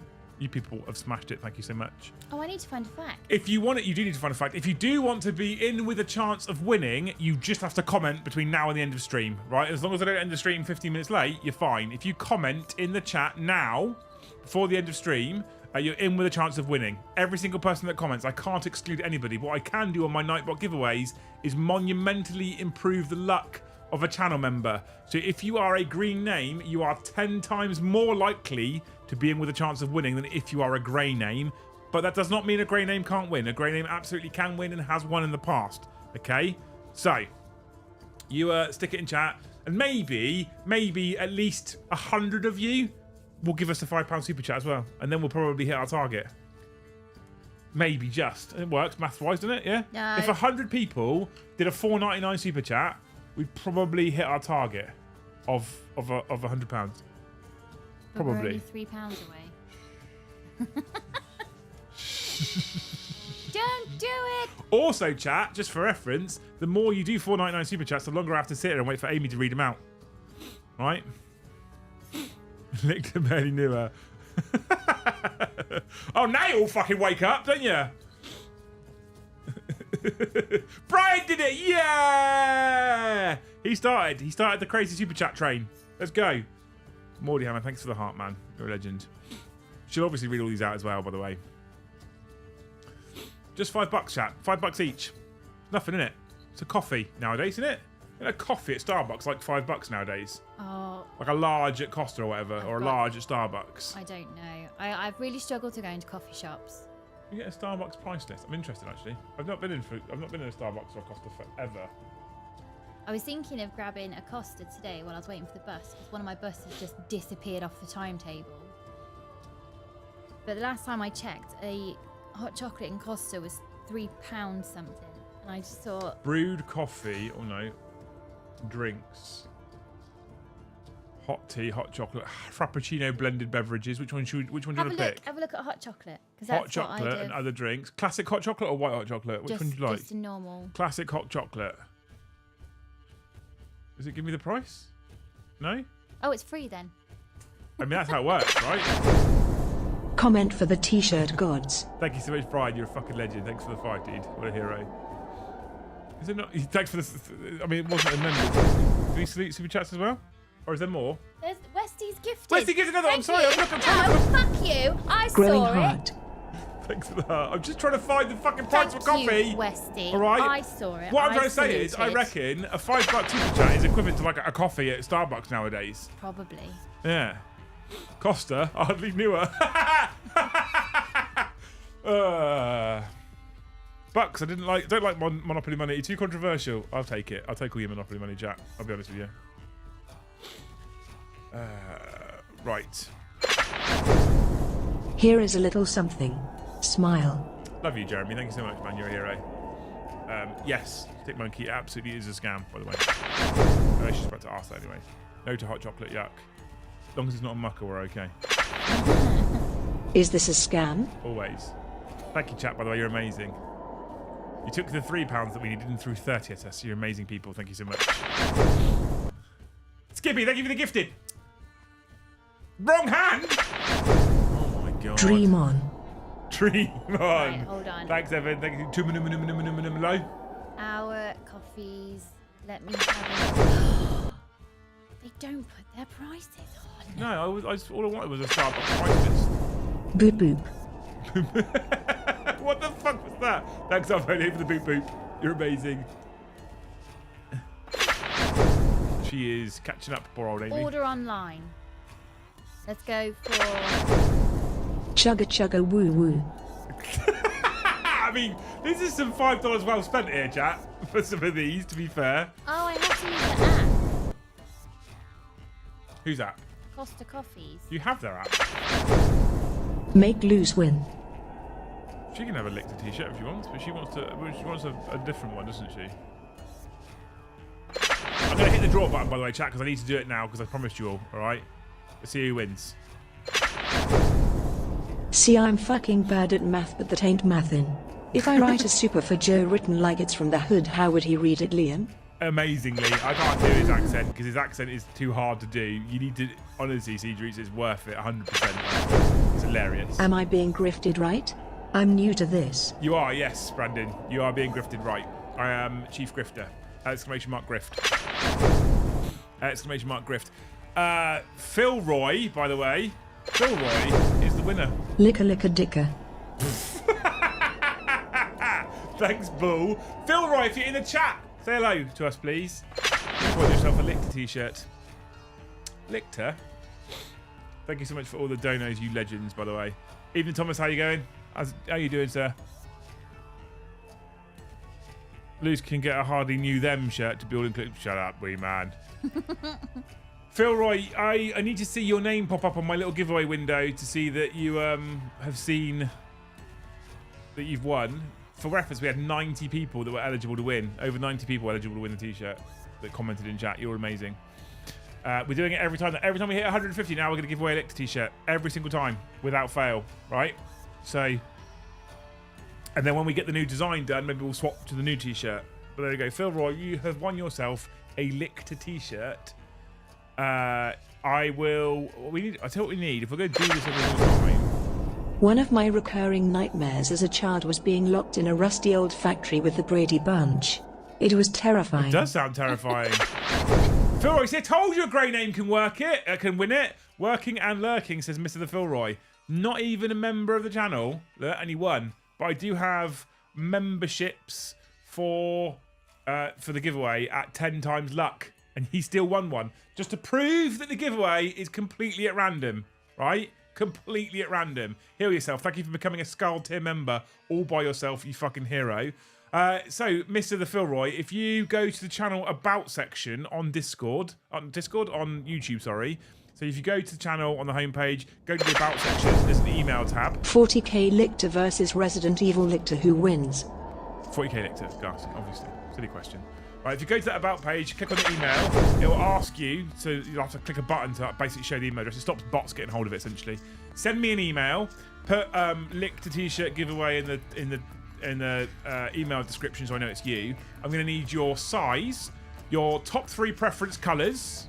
So number 1, my favourite's black. Number 2, my favourite's purple. Number 3, my favourite's white or whatever, right? Your size, the sizing chart is on the merchandise page.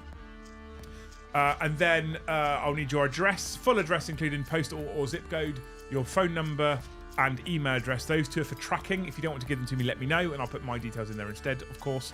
But it's easier if you get the tracking information just in case.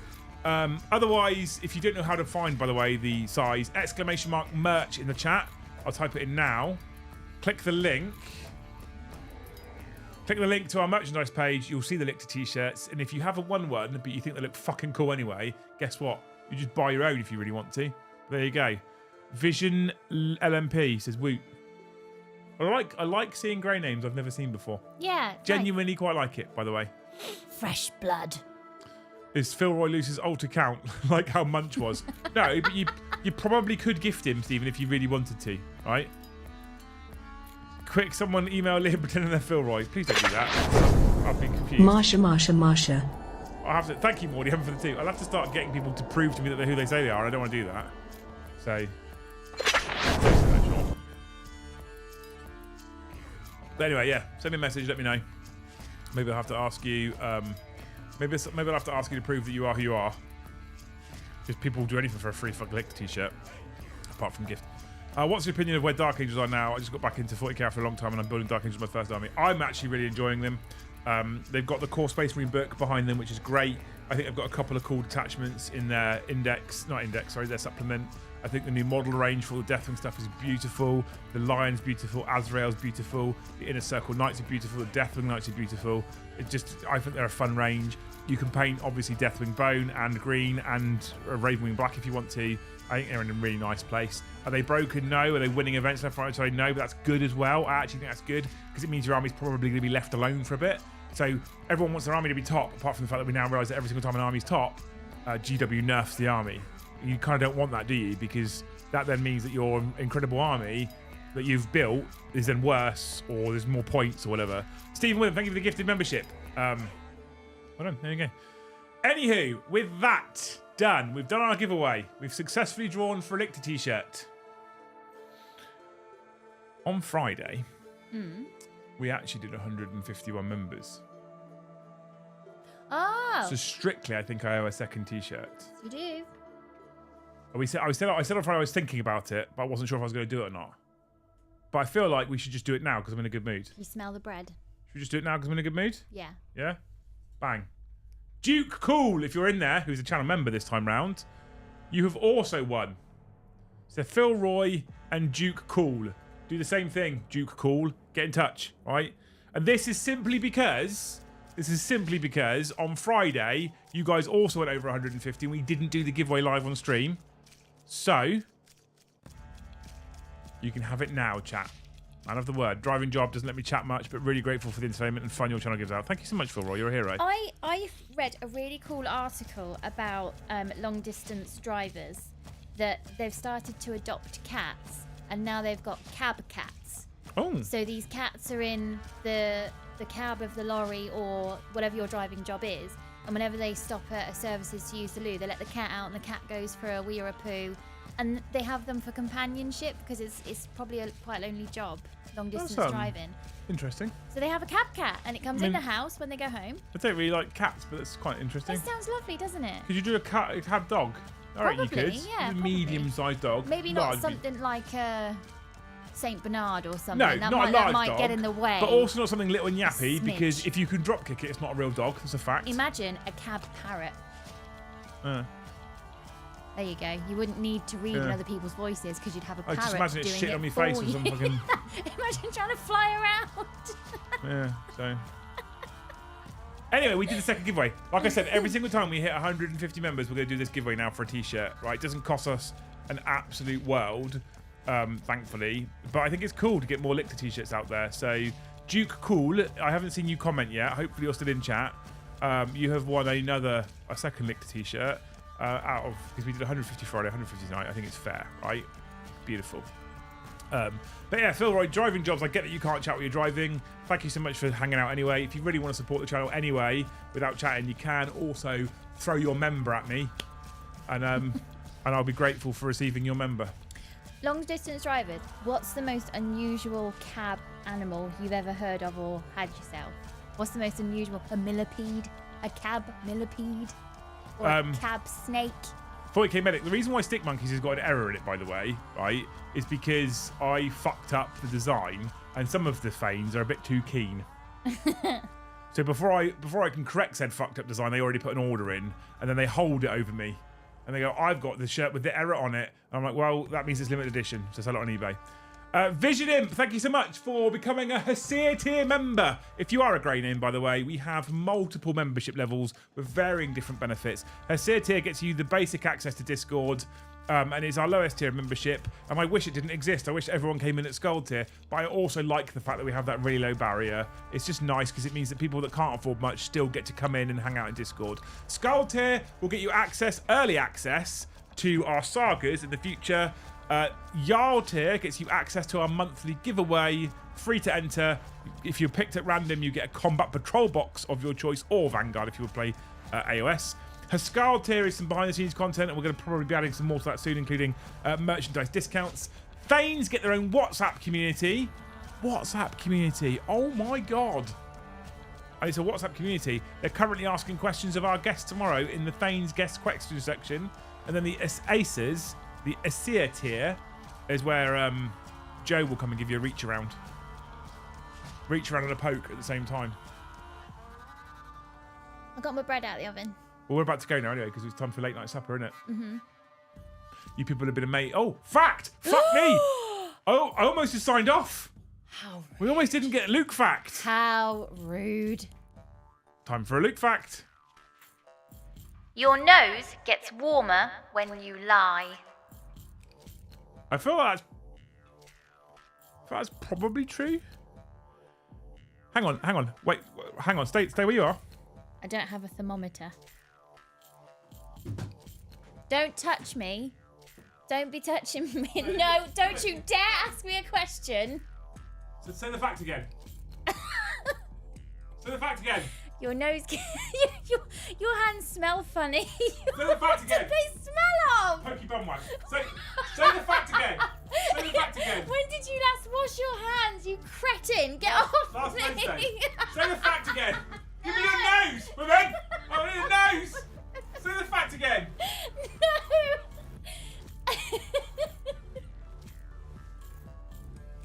She won't say the fact again, so I think she's probably lying because she's worried her nose will get hot. That means I think it's bullshit. I need to wash my face now. I don't want to know what that smell is on your hands. Don't touch me. He's heard that before.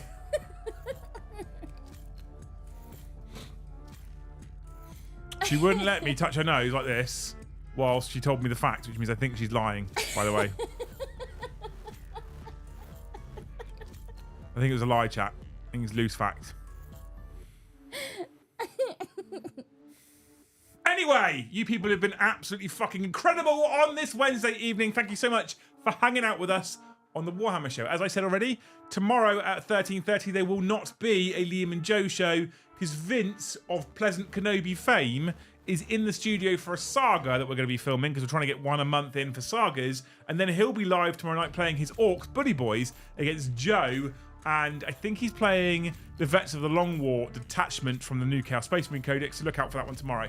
At 8:30 in the evening UK time on Friday, we'll be back with what is still currently called 40k After Dark. There is mead, and I have 10 of the finest video game codes to give away. One for Vermintide, one for Darktide, one for Blood Bowl 3, one for Rogue Trader, one for Battle Sector, one for Combat Cards, one for Mechanicus, one for Bolt Gun, one for Tacticus, and one for Warp Forge, the card game. I have 10 exclusive Steam codes to give away for you people. I know, some exclusive codes, Steam codes. Oh, the card games are all Tacticus, Warp Forge, and Combat Cards are all exclusive codes. The rest are all Steam codes. There we go. But I've got 10 codes to give away on Friday, all right? So come and hang out with us at 8:30 on Friday for that. Next week, hang on. Next week, hang on. Oh, by the way, also, I'm at Warhammer World on Saturday, if you're in the area. So if you're in the area, you need to have a ticket because it's the AOS event. Monday, Tuesday, Wednesday, Thursday, Friday. Next week, we're back to normal schedule. Next week, 7 streams. Yay! All right, full complement next week. And I think that's also actually true for the week after as well. The week after is also a full complement of streams. We go back to 7 a week for the next 2 weeks at least, all right? In fact, I think the first week of June is the same, and the second week of June, we then have Kirioth in the studio for a saga. And then in July, I'm trying to nail Mr. the Lawrence down for a date. Oh, yeah. Exciting. Thank you so much for watching, you beautiful and wonderful human beings. We'll see you in the next one.